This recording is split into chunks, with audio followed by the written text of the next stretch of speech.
Bismillahirrahmanirrahim. Kita lanjut pada materi wawasan ya. Tadi kita sudah mencoba mengurai sedikit bagian sharaf kepada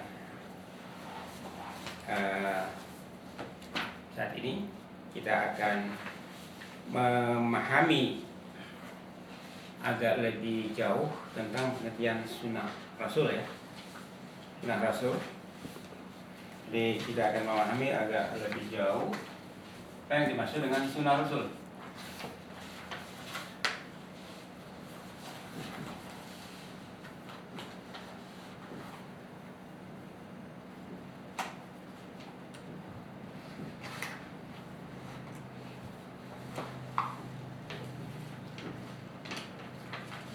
Apa itu sunnah Rasul?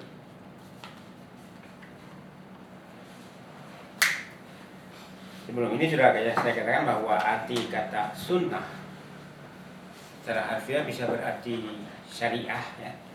Apa syariah? Kalau kita mendengar orang menyebut syariah Islam misalnya kan? Apa syariah Islam? Peraturan Islam atau hukum Islam gitu ya. Kalau begitu sunnah berarti apa? Peraturan atau hukum ya. Nah kalau sunnah diartikan peraturan atau hukum lalu digabungkan dengan kata Rasul, berarti sunnah itu apa? Sunnah Rasul itu apa? Hukum atau peraturan Rasul ya.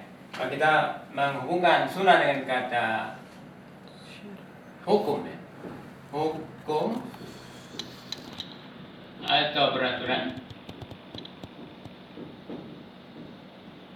atau istilahnya itu syariah ya, syariah.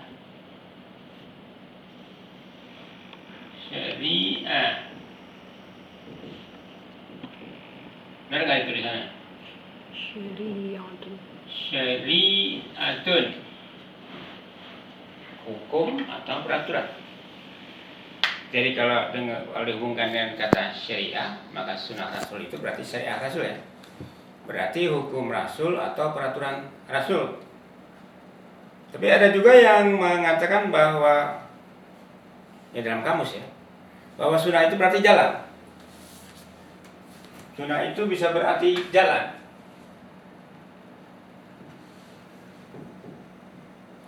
Jalan atau tariqah. Tarik atau tariqah ya. Nah, jalan yang dimaksud bukan jalan aspal atau jalan tol ya, tetapi jalan yang dimaksud adalah jalan hidup. Kayak dalam tasawuf itu tariqah ya, tarekat. Tariqah dalam istilah tasawuf apa?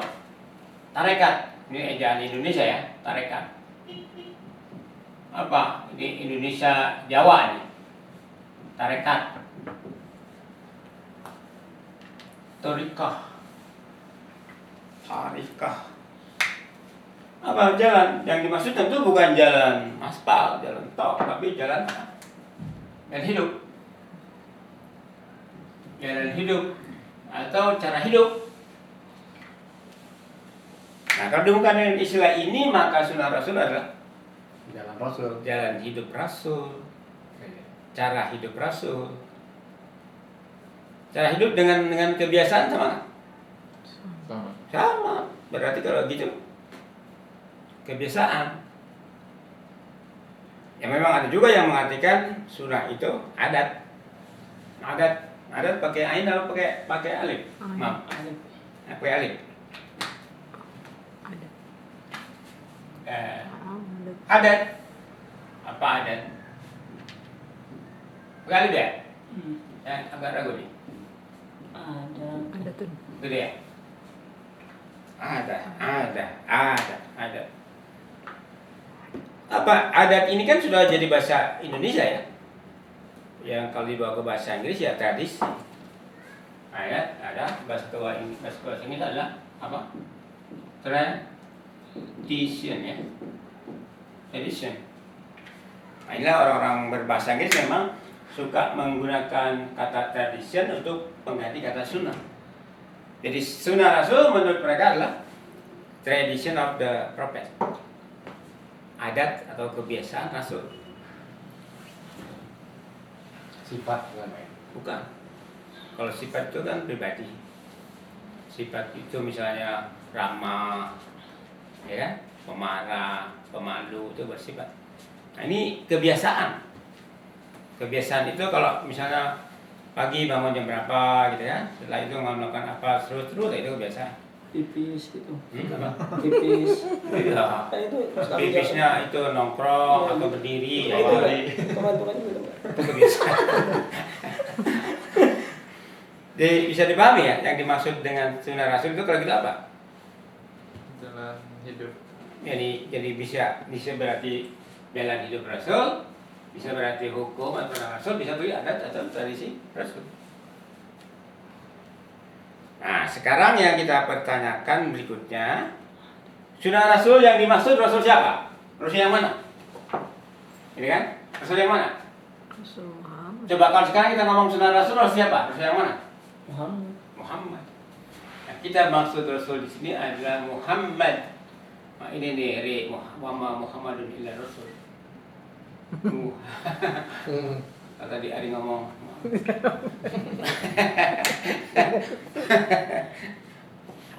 Jadi kalau kita ngomong sunnah Rasul sekarang adalah sunnah Rasul Nabi Muhammad. Terus kenapa di dalam Al-Quran Allah menyebutkan Rasul itu mulai dari Adam sampai Isa? Kenapa? Ya, karena Rasul juga.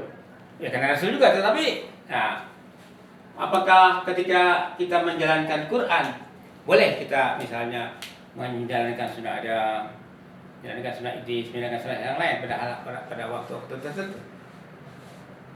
Boleh nggak? Maksudnya? Ya sekarang misalnya ada teman mengatakan bahwa ya sunnah Rasul itu kan banyak dari Adam sampai Muhammad misalnya. Sekarang kita nih cocoknya untuk situasi sekarang, gitu ya. Contohnya kita pakai sunnah siapa?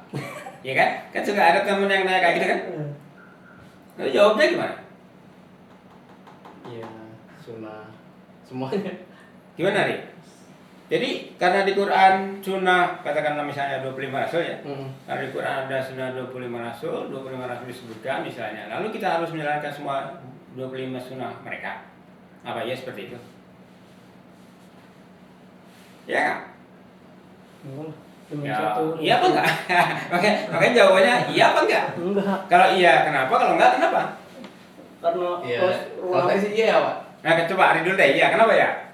Ya karena ada satu perjalanan hidup Rasul tertentu yang memang harus diikuti, Pak. Diikutnya kapan? Kan misalnya lagi bisa Iya, sekarang. Sekarang. Ada. Ya misalnya Nabi Ibrahim sama anaknya Ismail disuruh Sekarang? hidup. Sekarang ini hubungannya dengan sekarang Ya hubungannya sekarang orang tua terhadap anak. gimana? Berarti harus memotong kehidupan. Harus menyembelih anaknya gitu. Ya maksudnya menyembelih itu kan memotong. Ya kiasan ya, kayak kiasan lah. Berarti dari sunnah Ibrahim ada yang bisa kita jalankan gitu kan? Dapat dalam hal menyikapi Hidup. anak, mendidik anak misalnya kan? Oke, sekarang Imam. enggak, di sini maksudnya semua sunnah Rasul itu udah termaktub di dalam apa yang dicontohkan Allah kepada Muhammad dengan Qurannya ini, Pak. Jadi ketika Qurannya ini turun semuanya kan udah termaktub sunnah-sunnah Rasul yang lain. Iya artinya. Dalam arti itu kan ketika kita gambarkan bagaimana sunnah Rasul itu, bagaimana perjalanan Rasul ya berdasarkan sunnah-sunnah Quran itu kan berdasarkan pun menjalankan Quran. Jadi dengan kata lain sunnah Muhammad itu Sudah mencakup semuanya. nah, oke. Jadi gambarannya gimana? Sunnah Rasul, katakanlah kita sekarang lagi bicara sunnah Rasul Muhammad ya. Bagaimana sunnah Rasul Nabi Muhammad dengan dalam hubungannya dengan Rasul yang lain? Kan pertanyaan kayak gitu kan? Jadi kalau saya memahaminya seperti ini. Jadi sunnah Rasul Muhammad itu menjadi kerangka. Dalam Al-Quran ada Adam, gitu kan? Ada Idris, ya, ada Nuh, ada Hud, dan seterusnya ya. Nah, seperti kata Imam tadi, saya setuju bahwa semua sunnah para Rasul ini sudah tercakup menjadi sunnah Muhammad. Jadi kalau bicara misalnya dalam kita bicara strategi dan taktik misalnya kan, dalam perjuangan itu kan ada strategi dan taktik ya. Perjuangan, dan ini kita bicara perjuangan dakwah misalnya kan. Dalam perjuangan dakwah itu ada strategi, ada strategi dan ada taktik. Apa yang dimaksud strategi? Katakanlah strategi itu adalah garis besar gitu kan. Garis besar, langkah besar gitu kan. Kalau taktik ya garis kecil otomatis. Jadi taktik itu bagian dari strategi. Kalau dalam militer itu strategi itu misalnya kita mau melakukan serangan dengan strategi apa gitu kan. Strategi apa, dengan formasi apa. Nanti taktiknya bagaimana? Nah itu. Jadi strategi itu dijalankan dengan taktik-taktik. Jadi kalau misalnya dianalogikan ke rel kereta api misalnya, ini rel kereta api, ini rel kereta api, terus kereta apinya di sini misalnya, misal aja kereta apinya kayak gini, nggak apa-apa lah. Kereta apinya, nah, kereta api kan itu ada ini ya apa rodanya. Jika ini roda kereta api ini, nah, jadi strategi itu adalah bentangan rel dari A sampai Z itu strategi. Dengan taktik apa? Bergeraknya roda ini di atas rel itu adalah taktik. Itu gambaran analoginya ya. Jadi dengan demikian kalau kita bicara strategi dakwah, perjuangan dakwah sekarang ini yang kita gunakan adalah sunnah Muhammad. Sedangkan taktiknya, langkah-langkah kecilnya bisa aja sekali-kali kita memakai langkah Adam seperti yang disebutkan oleh Hari tadi ya. Bisa aja dalam menyikapi anak ya seperti halnya Ibrahim ketika dia melakukan penyembelihan terhadap Ismail misalnya kan. Dan nanti dengan catatan bahwa penyembelihannya ini bersifat kiasan ya, bukan nyembelih benar-benar. Nah, terus nanti juga dalam kasus Adam misalnya kan, bagaimana dalam menghadapi tipuan iblis misalnya kan, dan seterusnya dalam kasus siapa lagi banyak. Jadi jelas, jadi rasul yang terdapat di dalam Al-Quran itu secara keseluruhan mulai dari Adam sampai Isa itu mewakili taktik dalam perjuangan dakwah. Sedangkan Nabi Muhammad secara mencakup seluruh dari taktik itu menjadi satu strategi tertentu di dalam perjuangan dakwah ya. Perjuangan dakwah yang dimaksud di sini perjuangan dakwah Quran ya. Perjuangan dakwah Quran. Apalagi dong kalau bukan perjuangan dakwah Quran. Nah, jadi jangan keliru lagi Imam ya.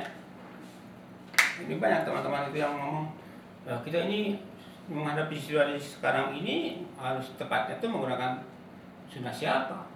Sunnah Muhammad. Sunnah Muhammad. Cuma, nah barangkali taktik tertentu ya bisa jadi kita menggunakan sunnah Yusuf misalnya kan. Taktik tertentu. Tapi secara garis besar yang kita jalankan itu adalah sunnah Muhammad. Kenapa? Karena Nabi Muhammad adalah rasul yang terakhir. Kalau kita menggunakan istilah yang sekarang, misalnya presiden, kita punya presiden itu ada berapa orang? 5 apa 6? 7. Misalnya kita punya 7 presiden. Kita punya 7 presiden itu termasuk Jokowi nggak? Iya. Kita punya 7 presiden. Salah satunya adalah JKW. Nah, yang kita tanya dari yang 7 ini yang incumbent siapa? Apa incumbent?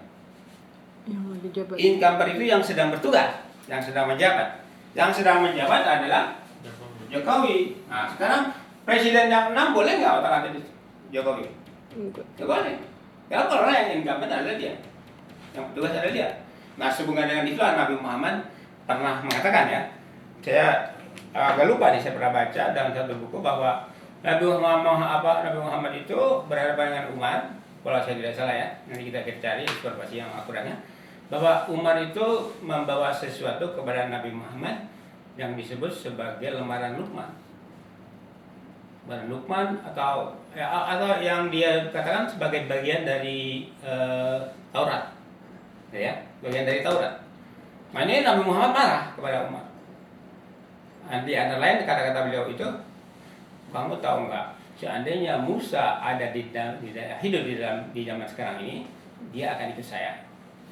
Ya, jadi Nabi Muhammad menegaskan, kalau ada orang yang masih bawa-bawa hukum Musa pada masa ini, kata Nabi Muhammad, kamu tahu nggak? Kalau seandainya Musa masih hidup sekarang ini, maka dia akan ikut saya. Jadi kalau sekarang misalnya kita hubungkan dengan Jokowi, coba, karena sekarang ini saya yang berkuasa, maka SBY bisa nggak mengatur saya? Mentang-mentang dia senior misalnya kan, dia duluan gitu kan, nggak bisa. Nah itu tadi ya. Jadi dan dalam strategi dakwah Quran itu yang tidak jalankan adalah sunnah Rasul Muhammad. Yang sunnah Rasul Muhammad itu mencakup berbagai rasul yang lain. Ya. Nah sekarang yang kita bicarakan berikutnya adalah bagaimana sunnah Nabi Muhammad itu, gitu kan? Gitu kan? Iya, ya. Jadi bagaimana sunnah Nabi Muhammad itu? Sunnah Rasul Muhammad itu seperti apa? Ingat, dakwah sunnah itu antara lain berarti apa? Jalan, tradisi, kebiasaan. Satu hal yang barangkali orang lupakan itu bahwa sunnah Nabi Muhammad itu adalah hasil didikan Allah, hasil didikan atau hasil bentukan Allah ya, hasil didikan Allah melalui proses pengajaran Quran. Melalui proses pengajaran Al-Quran. Ini orang tidak sadari.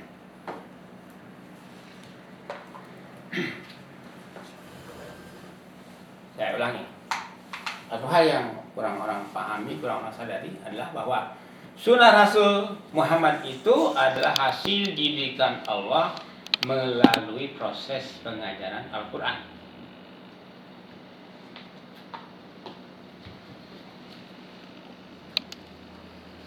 Sekarang kalau orang menyebut sunnah Rasul, kan yang diingat oleh mereka itu hadis ya. Sunnah Rasul itu hadis. Makanya mereka sering menyebut Quran sunnah gitu ya. Quran dan sunnah. Ada juga yang menyebut Quran menurut sunnah Rasul. Nah ini Isa Bugis. Apa yang dimaksud Quran menurut sunnah Rasul oleh Isa Bugis adalah bahwa penafsiran maupun pelaksanaan Al-Quran itu harus mengikuti cara Rasul. Benar? Benar dong. Laqad kana lakum fi Rasulillah uswatun hasanah gitu kan. Tapi orang memahaminya secara berbeda-beda menurut sudut pandang mereka gitu kan. Jadi mereka tidak memahami yang dimaksud oleh Isa Bugis itu apa. Yang dimaksud oleh Isa Bugis Al-Quran menurut sunnah Rasul itu dalam konteks tafsir, memahami Quran itu harus memahami bagaimana Rasul memahami gitu kan. Dalam konteks pelaksanaan, melaksanakan Al-Quran itu harus dilakukan sebagaimana Rasul melakukan. Itu yang dimaksud Al-Quran menurut sunnah Rasul versi Isa Bugis. Tapi sekarang kan ada yang mempertanyakan, misalnya di Facebook gitu kan, yang mempertanyakan, ini yang benar ini Al-Quran menurut sunnah Rasul atau sunnah Rasul menurut Al-Quran? Jadi karena yang nanya nggak ngerti gitu kan. Nah di sini kita tegaskan, saya bukan mau mendukung Isa Bugis, bukan mendukung siapa-siapa, saya cuma ingin mengatakan apa yang saya ketahui, bahwa sunnah Rasul itu adalah hasil didikan Allah lewat proses pengajaran Al-Quran. Nah sekarang yang dimaksud dengan hasil itu bentuknya apa gitu hasil itu? Hasil yang dimaksud di sini bentuknya apa? Hasil pendidikan ini bentuknya apa? Nah kalau konteksnya pribadi hasil dari didikan ini menghasilkan akhlak pribadi otomatis menghasilkan akhlak pribadi. Akhlak siapa? Akhlak Muhammad. Kalau bicara pribadi, akhlak Muhammad. Bagaimana akhlak Muhammad? Oh, cara dia berlaku terhadap Khadijah, cara dia berlaku terhadap Ali, cara berlaku terhadap Zaid bin Harisah, angkatnya ya, terhadap pembantu yang lain, terhadap sahabatnya, terhadap semua. Pokoknya perilaku Muhammad secara keseluruhan pribadi Muhammad, maka itulah yang dihasilkan oleh apa? Oleh pendidikan Allah melalui Quran secara pribadi. Secara pribadi, akhlak Muhammad atau dengan kata lain kepribadian Muhammad kan? Kalau bicara pribadi, kepribadian. Nah, tapi berdasarkan ini kan Allah mengatakan, laqad kana lakum fi Rasulillah uswatun hasanah. Jadi kalau demikian, pada diri Muhammad yang akhlaknya dibentuk oleh Al-Quran itu terdapat keteladanan, the best model gitu kan, keteladanan yang terbaik. Nah, karena keteladanan akhlak pribadi Muhammad itu ditiru oleh para sahabat, maka otomatis kita tidak layak lagi bicara akhlak Rasulullah itu bicara akhlak pribadi ya. Karena akhlak itu sudah ditiru oleh Abu Bakar misalnya kan, Abu Bakar, Umar, Utsman, Ali dan seterusnya gitu ya. Sudah ditiru oleh keluarganya misalnya kan.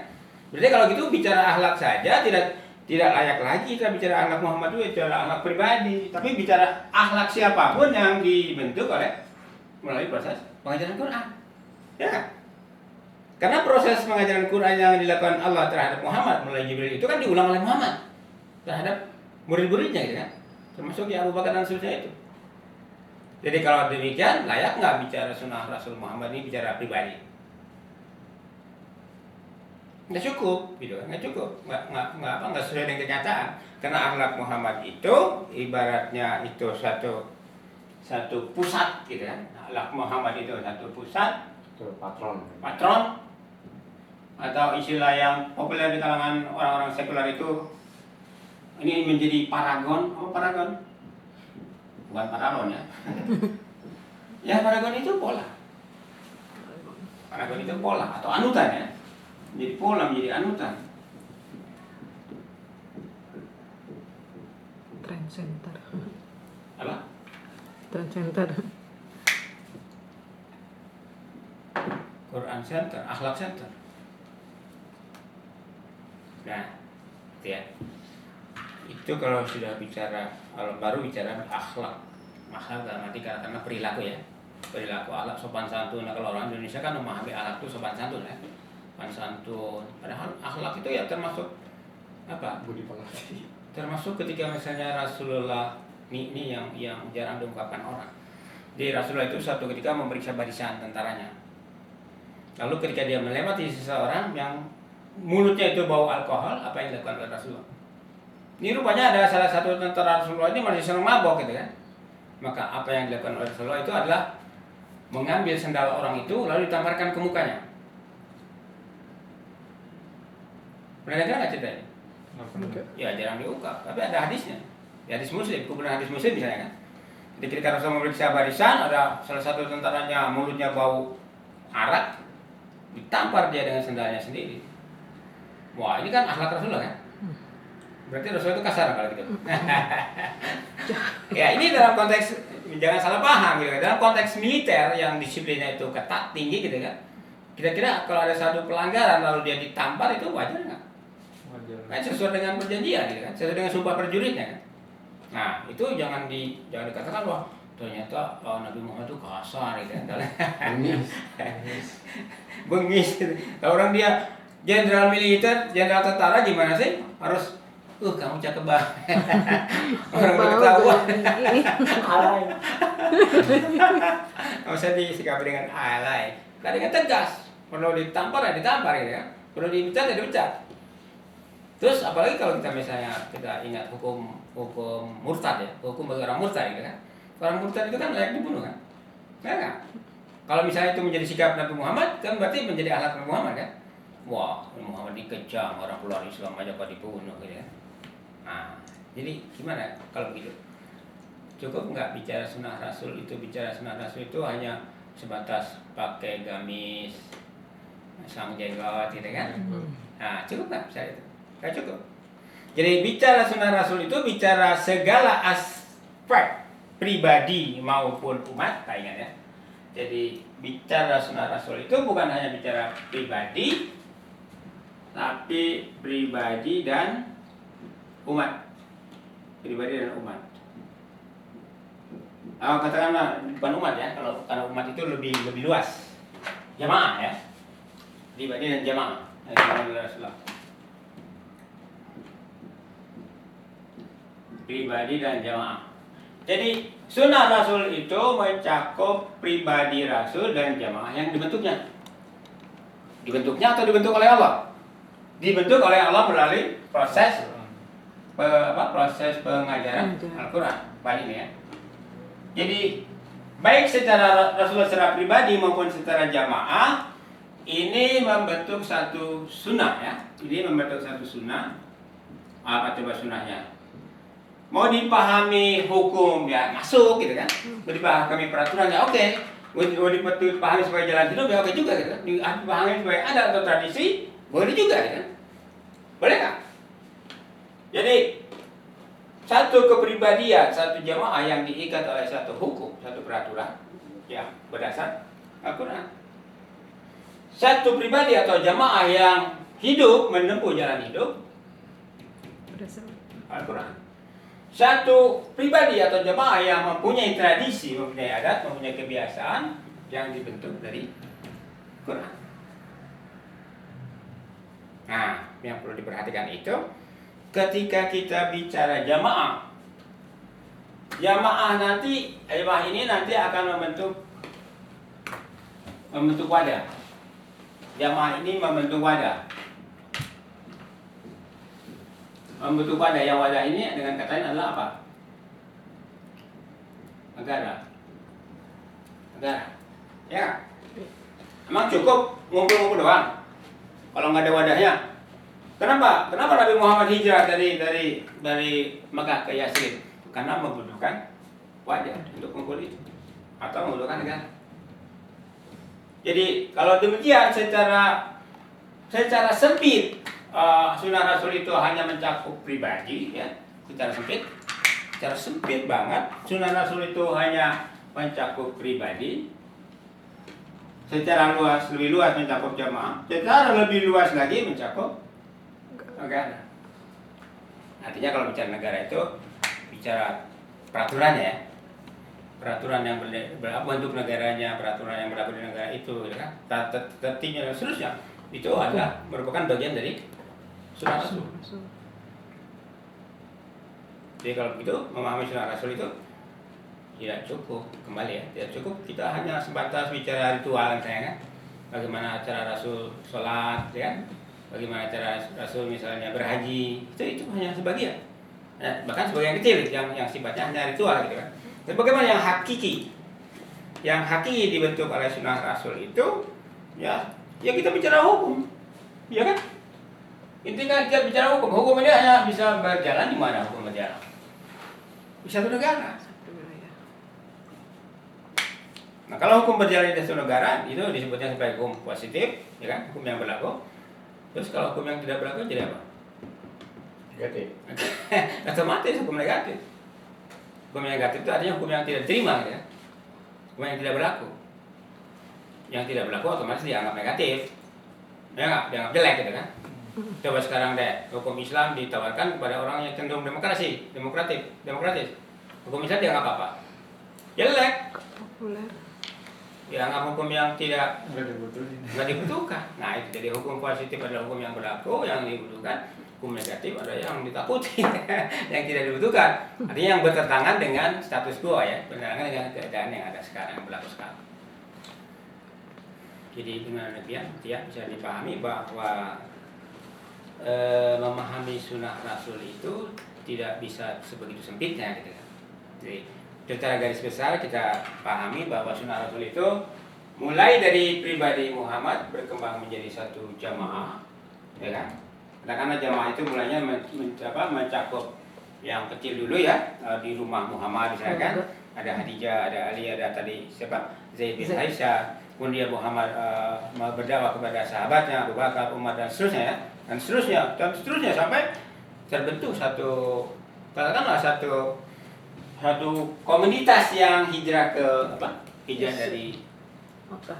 dari satu komunitas yang terdiri dari Muhajirin dan Ansar.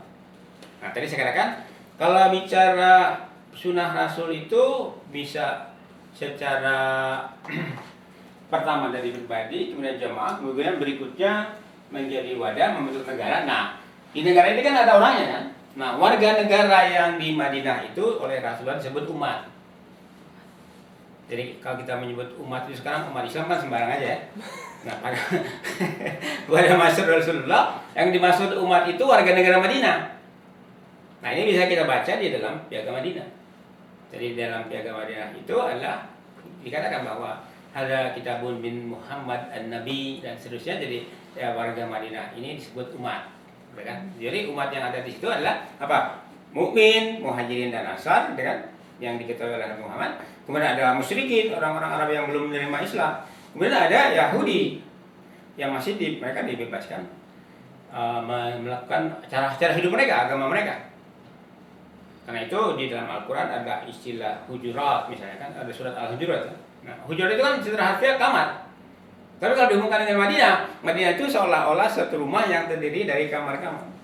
Ada kamar mukmin, kamar musyrik, kamar Yahudi, seperti itu.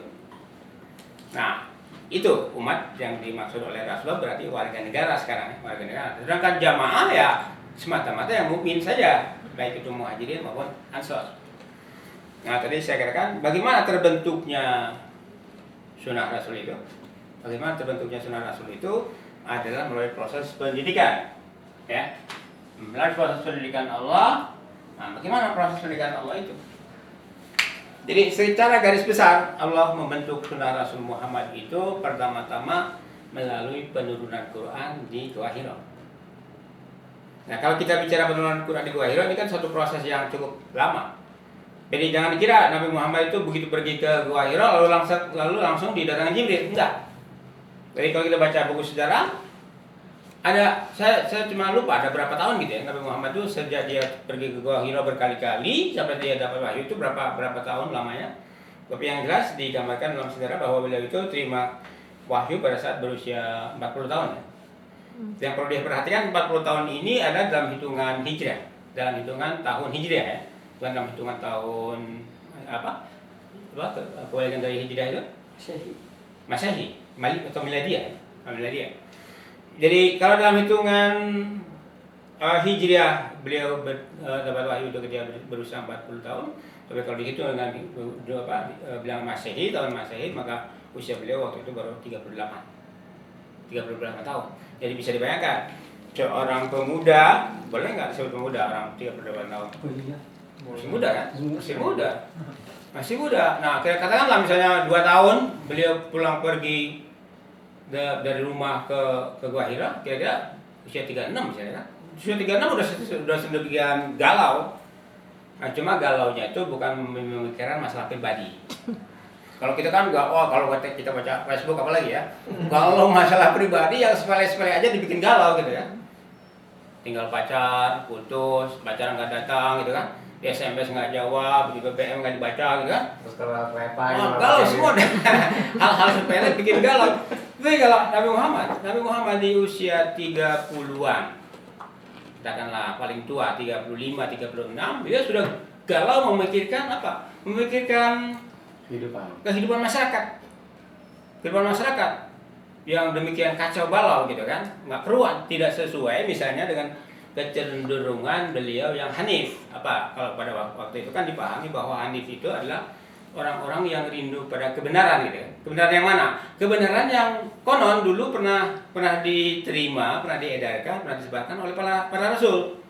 Dan di antara para rasul yang pernah mampir ke Mekah itu kan Ibrahim dengan Ismail gitu ya. Nah, itu kan katakanlah Nabi Muhammad bertanya-tanya tentang itu, apakah keadaan masyarakat yang demikian bejat ini merupakan ajaran Ibrahim, ajaran Ismail gitu kan? Kayaknya nggak masuk akal gitu. Nah, karena berdasarkan itulah beliau pergi mengasihkan diri, istilahnya itu apa? Bertahanus ya? Berhalwat atau bertahanus ke apa? Ke Gua Hira. Nah, kalau saya baca di dalam buku, katakanlah buku Haikal ya, Muhammad Haikal di Hayatul Muhammad itu dikatakan bahwa kebiasaan mengasihkan diri ke gua itu bukan kebiasaan orang Arab, itu adalah kebiasaan Yahudi. Jadi kalau demikian Muhammad melakukan apa itu? Menghilangkan galaunya pergi ke Gua Hira itu ikut cara siapa? Ikut cara orang Arab yang niru Yahudi. Berarti yang pergi ke gua itu bukan hanya Muhammad kan? Jadi yang kalau Gua Hira itu katakan sekarang Gua Hira itu ada di Arab di sekitar Mekah itu, memang yang tahu cuma Muhammad doang. Benar kan? Kalau tradisi Yahudi itu kalau pergi ke gua, kalau dalam Hindu itu bertapa, ya kan? Berarti kan bertapa itu merupakan kecenderungan banyak orang ya, cenderungan banyak orang yang rindu, katakanlah rindu kebenaran atau paling enggak menghilangkan galau gitu kan. Bertapa, berpuasa, berhalwat, apalah istilahnya. Nah, itu dilakukan Muhammad kalau saya tidak salah antara 2-3 tahun gitu kan. Itu berulang-ulang dalam 1 tahun. Yang sering dilakukan itu kalau tidak salah pada bulan Ramadan. Nah, bulan Ramadan itu sudah ada sebelum Islam ya. Jadi nama-nama bulan Ramadan itu sudah ada. Barangkali ini peninggalan para rasul termasuk ya salah satunya. Nah, entah berapa tahun kemudian beliau menerima ke Gua Hira itu beberapa hari, entah berapa hari dia nongkrong di sana. Itu kan Khadijah dengan pembantunya sibuk mengirim makanan, minuman gitu kan. Nah, sampai pada suatu hari Jibril datang. Jibril datang, artinya setelah Muhammad berkali-kali menyepi di Gua Hira itu, Jibril datang membawa wahyu pertama. Nah, yang ingin saya katakan di sini adalah bahwa setelah Nabi Muhammad didatangi Jibril, tidak ada lagi cerita Nabi Muhammad menyepi ke Gua Hira. Gitu kan? Tidak ada lagi cerita. Jadi kalau gitu, berakhirnya pertapaan Muhammad itu setelah dia menerima Quran. Jadi kalau gitu apa? Bertapa itu bukan cara yang benar, gitu kan? Bertapa itu bukan cara yang benar. Walaupun pada akhirnya Muhammad terima juga didatangkan juga oleh Jibril, mungkin karena Allah melihat keseriusan Muhammad. Keseriusan Muhammad apa? Memikirkan nasib masyarakat, keadaan masyarakat, bukan pribadinya, bukan keperluan pribadinya. Maka setelah terima wahyu pertama, tidak ada lagi cerita bahwa Nabi Muhammad mengunjungi Gua Hira. Itu ya. Itu yang pertama. Jadi tadi saya katakan bahwa sunnah Nabi Muhammad itu dibentuk dengan pendidikan Allah melalui penurunan pengajaran Al-Quran ya. Jadi poin yang pertama dari dari sunnah Rasul itu adalah penerimaan wahyu kan, dengan demikian kan. Jadi poin pertama dari sunnah Rasul Muhammad itu adalah poin yang pertama dan yang terpenting itu adalah beliau menerima wahyu, menerima al-wahyu, atau dengan kata lain Al-Quran ya. Al-wahyu yang tidak lain adalah Al-Quran. Ini poin yang pertama. Jadi awal pembentukan sunnah Rasul Muhammad itu adalah dengan diterimanya Al-Quran sebagai konsep, otomatis kan, baik konsep sebagai sebagai pijakan, sebagai modal dasar untuk selanjutnya membangun sunnah yang lengkap ya. Nah, selanjutnya setelah terima wahyu di Gua Hira itu apa yang beliau lakukan? Ya mengajarkan wahyu itu, gitu kan. Jadi setelah menerima ajaran dari Allah, dia mengajarkannya lagi. Jadi setelah belajar mengajar, ya kan? Setelah belajar mengajar, apa? Ya setelah terima itu menggigil ya, maksudnya selimutan. Ya itu mah nggak usah diceritain dah, bukan poin penting deh soal Nabi Muhammad menggigil apa macam-macam, itu bukan poin yang penting. Poin yang penting itu dia terima Quran. Jadi setelah terima wahyu, artinya di sini terima wahyu itu belajar, ya kan? Ini yang perlu diperhatikan adalah pembangunan sunnah itu sudah melalui proses belajar mengajar. Belajar mengajar. Ini satu siklus rangkaian tidak bisa tidak bisa diubah nih, nggak boleh di kotak-atik. Belajar mengajar Quran. Itu yang dilakukan oleh Muhammad. Nah, inti dari dakwah itu adalah belajar mengajar Al-Quran. Nah, setelah belajar mengajar, selain belajar mengajar itu belajar mengajar Al-Quran, ya, belajar mengajar Al-Quran. Nah, setelah belajar mengajar, apa? Membentuk Darul Arqam.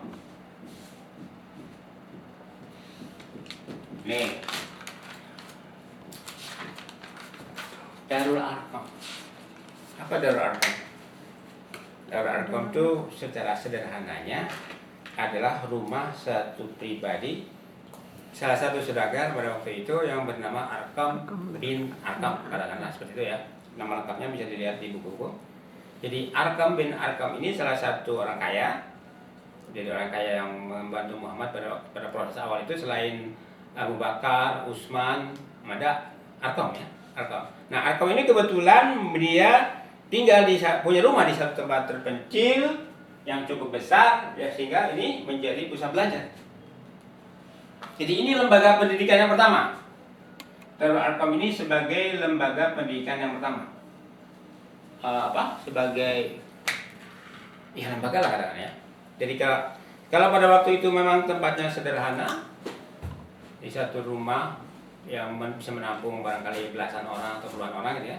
Nah, konon kalau saya tidak salah, menurut buku-buku yang saya baca, di Darul Arqam ini Rasulullah tinggal di rumah ini secara berterus-menerus tinggal di situ, menetap di situ sekitar 2 tahun. Kalau saya tidak salah, ya, tidak salah mengingat dari buku yang saya baca. Jadi beliau di Darul Arqam ini melakukan belajar mengajar yang intensif selama sekitar 2 tahun. Jadi ini walaupun pada waktu itu prosesnya berjalan sederhana di tempat yang sederhana, ini menjadi satu prinsip bahwa untuk melakukan dakwah Quran itu harus ada lembaga pendidikan. Harus ada lembaga pendidikan yang intensif. Ya. Pendidikan yang intensif untuk apa? Untuk membentuk kader. Dalam rangka membentuk kader.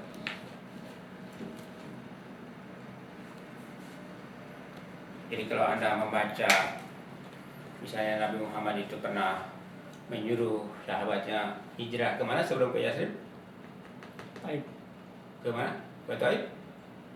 Bukan ke Taib, hijrah kemana? Kemana? Ke Palestina atau kemana? Sebelum ke apa? Hamzah. Ke Hamzah. Kenapa? Siapa coba yang disuruh memimpin hijrah ke sana itu? Ya, tentunya orang yang dibayar sebagai kader.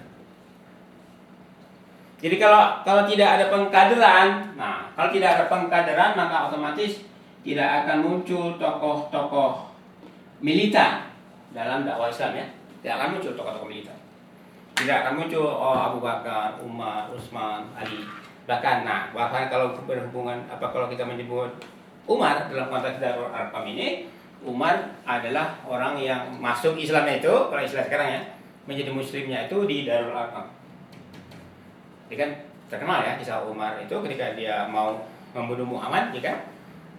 Dia pergi mau mencari Muhammad dengan menghunus pedang, tapi kemudian di tengah perjalanan dia ketemu dengan salah satu sahabatnya.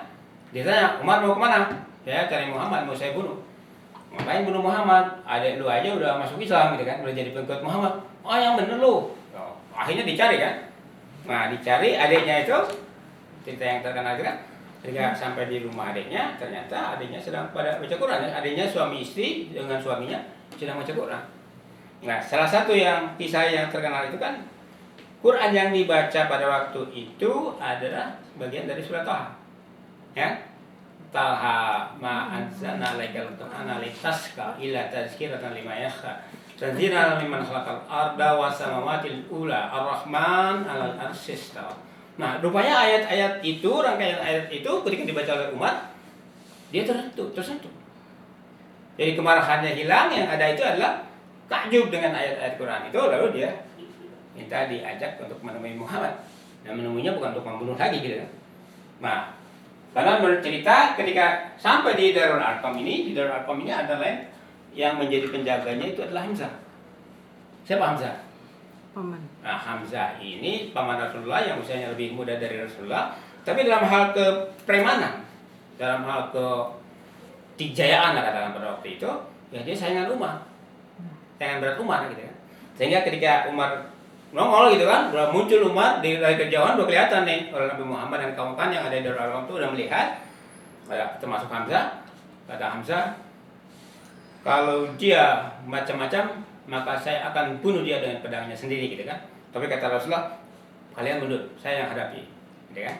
Nah jadi singkat cerita, Umar masuk Islamnya itu adalah di Darul Arqam.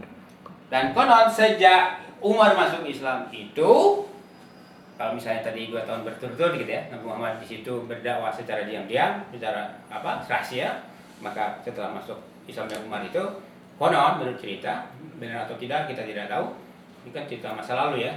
Jadi ya kita dengarnya kayak gitu, bacanya kayak gitu, ya itu aja yang kita sampaikan gitu kan, nggak usah ngarang-ngarang lagi. Jadi konon setelah Umar masuk Islam, dakwah dilakukan secara terbuka. Kenapa? Karena udah ada macannya. Ada macannya.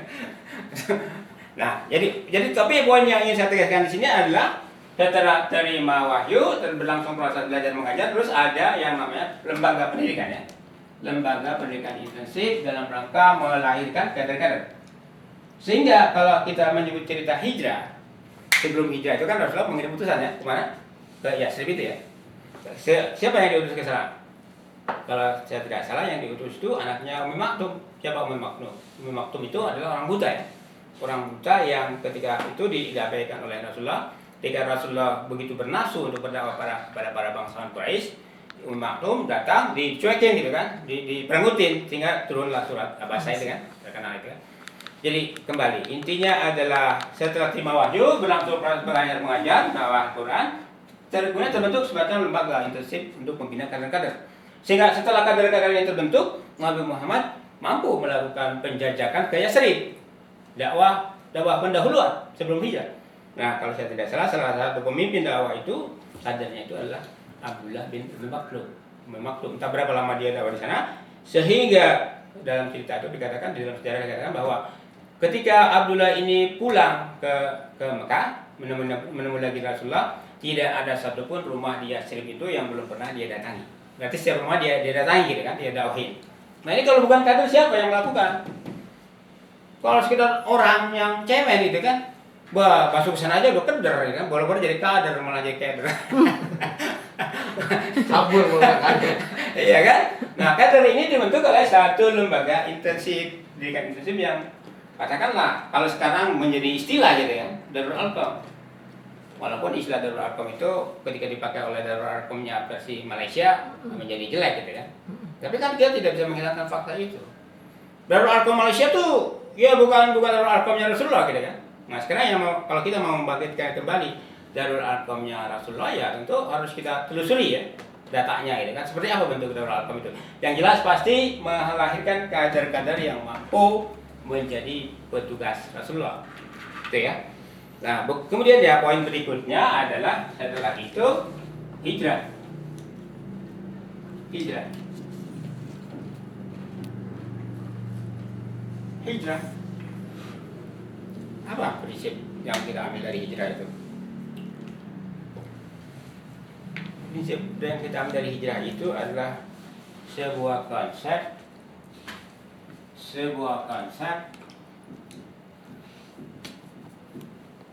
tidak bisa jalan kalau nggak ada wadah. Konsep itu harus ada wadah. Ya. Wadah yang pertama itu adalah orang per orang, adalah jamaah, orang banyak. Berikutnya adalah apa? Tempat. Emang orang nggak butuh tempat? Tempat. Jadi ada satu orang yang memulai, Nabi Muhammad katanya. Kemudian Nabi Muhammad membentuk jamaah. Nah, jamaah ini butuh tempat.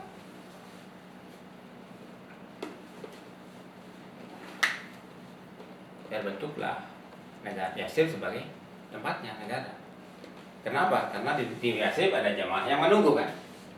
Jadi ada jamaah yang dipimpin oleh Rasulullah berangkat ke sana hijrah, ada jamaah yang menunggu. Ada muhajirin, ada ansor. Terbentuklah satu tempat yang bernama negara Madinah. Nah, Madinah itu sendiri, perlu diperhatikan sekali lagi. Madinah itu sendiri secara harfiah, kalau kita baca kamus, Madinah itu selalu diartikan kota ya.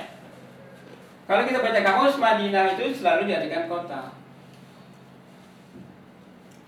Madinatun.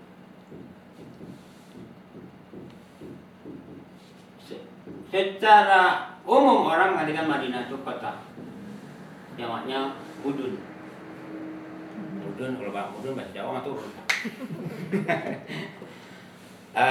Ya, jadi secara harfiah atau secara kamus umum Madinah selalu diartikan kota. Padahal kalau kita mengusut dari akar katanya, Madinah itu dari kata dana yadinu, dana yadinu. Nah ini dana yadinu itu masdarnya bisa apa? Bisa Madinah ya Madinatan. Bisa Madinah, bisa Madinatan. Dana yadinu bisa Madinah, bisa kayak dana yadinu bisa dainan ya, bisa dainan atau dinan ya. Tetapi kalau masdarnya masdar mimi bisa madinan, bisa madinan ya, madinan. Ini kan cowok ya. Apa kalau istilah pembagian kata itu cowok mudzakkar ya. Nah, bisa madinan, bisa madinatan. Nah, itu ya. Jadi masdar dari dana ya itu kalau bentuk cowok madinan, kalau bentuk cewek madinatan. Apa madinatan? Bisa masdar, tapi bisa masdar. Ingat ini bisa juga isim makan. Bisa masdar, bisa isim makan. Apa isim makan? Tempat. Kata yang menyatakan tempat. Jadi kalau gitu, misalnya, oke ya maksud saya begini ya, agak keliru tadi ya. Benar seperti Imam bilang tadi. Dana ya dino, masdarnya dainan ya, bisa dainan, bisa dinan, kemudian isim makan atau isim zamannya madinan. Madinan bisa dijawabin menjadi madinatan ya. Jadi madinatan adalah isim makan. Isim makan dari din. Kalau din kita artikan agama, berarti Madinah apa? Madinah apa? Tempat tegaknya agama, tempat dilaksanakannya agama, tempat yang mewadahi agama. Di Madinah itu kalau dengan kata lain, nah yang dimaksud agamanya agama apa? Islam kan? Jadi dengan kata lain, kalau demikian maka Madinah itu adalah tempat tegaknya dinul Islam. Nah ini kalau orang mengerti begini, makin takut lagi dengan istilah Madinah kan? Ya. Nah kalau bicara Madinah berarti tempat tegaknya dinul Islam. Nah ini kita perlu apa? Perlu klarifikasi ini masalah ini. Karena kalau kita misalkan sekarang di dalam wadah negara Republik Indonesia, kita bicara umat Islam itu tidak harus punya Madinah ya, punya tempat untuk menegakkan di Indonesia. Apa kita mau merebut negara Indonesia? Enggak, jangan takut Pak Jokowi. Jangan takut, karena Madinah itu bertahap. Malah mau ngasih malah. Apa? Malah mau ngasih. Ya harusnya ngasih tempat gitu kan, ngasih tempat. Nggak rebut ya, mau ngasih malah. Oh iya, dia satu segi kita mau ngasih konsepnya gitu kan, ngasih konsepnya. Tapi kalau kita konsepnya nggak diterima, ya kita mau bikin Madinah kecil-kecilan gitu kan. Beri kecil-kecilan itu gimana? Ya pertama secara pribadi dalam tingkat mindernya gitu kan. Dalam tingkat mindernya ya kita mau bikin Madinah dalam konteks yang diri kita gitu ya. Diri kita menjadi wadah Indonesia ya. Tahap awal kan. Nanti ya kaum jamaah ya kan. Keluarga gitu ya. Ya katakanlah keluarga, jamaah dan seterusnya gitu kan. Ya kalau memang dimungkinkan ya bisa juga negara. Ya enggak? Ya artinya kalau umat Islam Indonesia menghendaki Indonesia ini menjadi Madinah, menjadi negara madani katanya kan. Ya kan? Madani itu apa? Yang seperti Madinah. Ini kan populernya istilah negara madani itu apa? Dari mana itu? Harus maju. Ya yang populer itu kira-kira ya Nurul Majid ya. Nurul Majid. Sehingga beliau sendiri membuat tempat lembaga pengajiannya itu namanya Para Madinah. Apa yang dimaksud dengan Para Madinah? Setara dengan Madinah. Kata beliau kan setara dengan Madinah atau seperti Madinah ya kan. Nah, jadi sebenarnya Muhammad Khalis Majid yang konon merupakan perintis Islam liberal ya, yang sekarang ditegakkan oleh Ulil Absar, itu ternyata adalah orang yang menghendaki Indonesia ini menjadi para Madinah, setara dengan Madinah, sejajar dengan Madinah, seperti Madinah gitu kan. Kalau sejajar dengan Madinah seperti Madinah ya otomatis menjadi tempat tegaknya din kan. Ya tapi nggak tahu lah kalau dinnya itu dinul haq atau apa itu kan dinul haq atau dinul batin ya. Dulu umat maksudnya. Ya makanya dilihat konteksnya. Kalau kita yang bicara yang dimaksud din itu ya dinul haq, bukan dinul batin. Kalau bicara dinul batin ya sekarang memang lagi manggung gitu. Ya kan?